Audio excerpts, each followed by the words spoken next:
Good afternoon. This is Jeff Donnelly again for Teamsters Local 439, and today we are going to discuss rest periods, your daily guarantee, and benefits. And this video is geared mainly to part-time UPS inside employees. That's primarily what we're going to address on this video.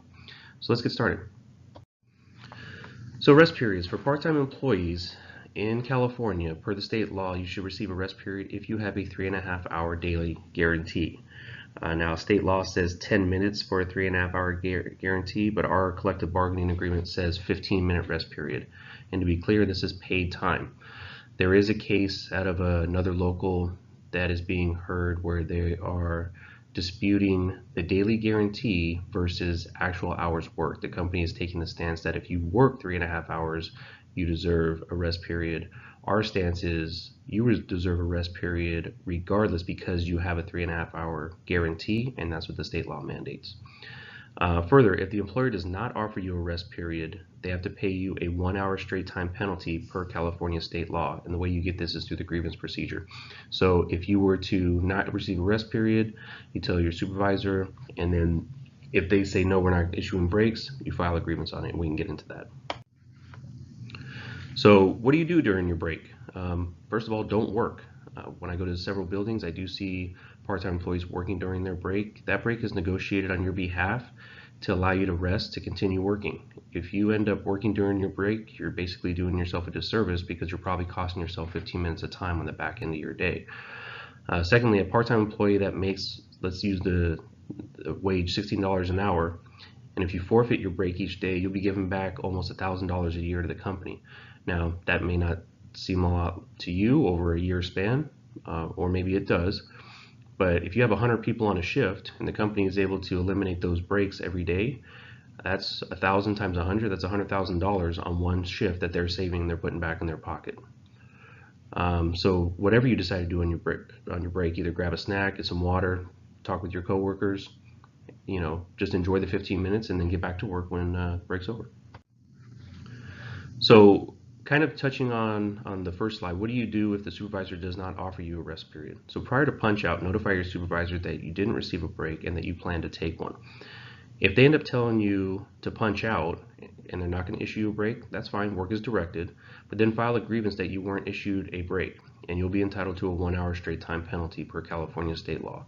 In established buildings, we don't typically have this problem. In newer buildings, the company seems to try to reinvent the wheel, and we have several of these problems, and members every month get paid the 1-hour straight time penalty for not being issued a break. Let's move on to lunches. So employees that work 6 hours in a day shall be afforded a lunch period to take place between the 4th and 6th hour and completed by the 6th hour. For most part-time employees, this does not really affect you because you normally don't work more than 6 hours, except for in peak season. And just to be clear, if you do not work over 6 hours, you do not have to take a lunch. So there will be times where maybe the company has a breakdown, a belt breakdown or something, and they'll say, we're going to call lunch. Well, if they're going to call lunch, then they need to work you over 6 hours. They can't work you 5 hours and 15 minutes and then try to justify a lunch because they had a breakdown. You need to be entitled to 6 hours of work to justify that half-hour lunch. And just to be clear, lunches are unpaid time.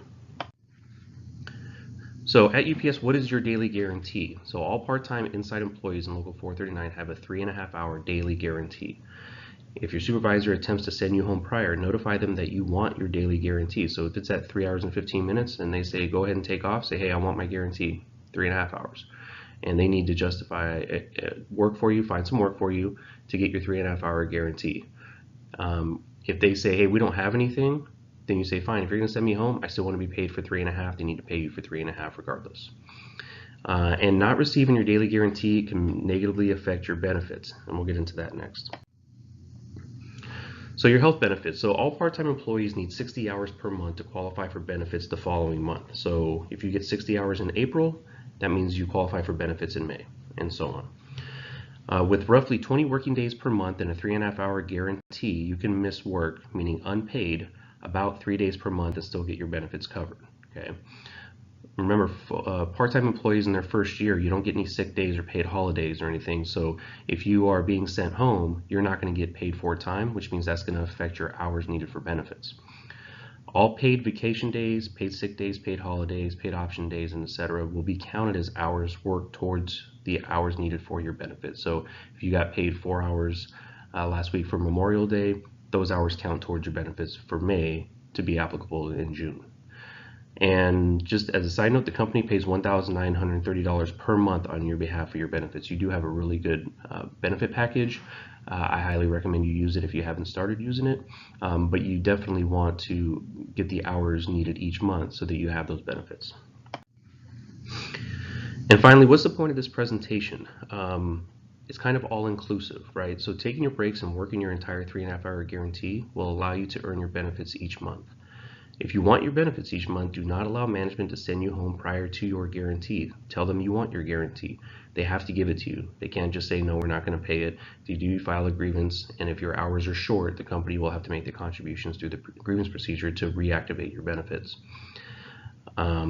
That's basically what we have for today. If there's any questions on any of this, reach out to myself, the shop stewards. We'll be happy to clarify any questions you have. Thanks. Have a great day.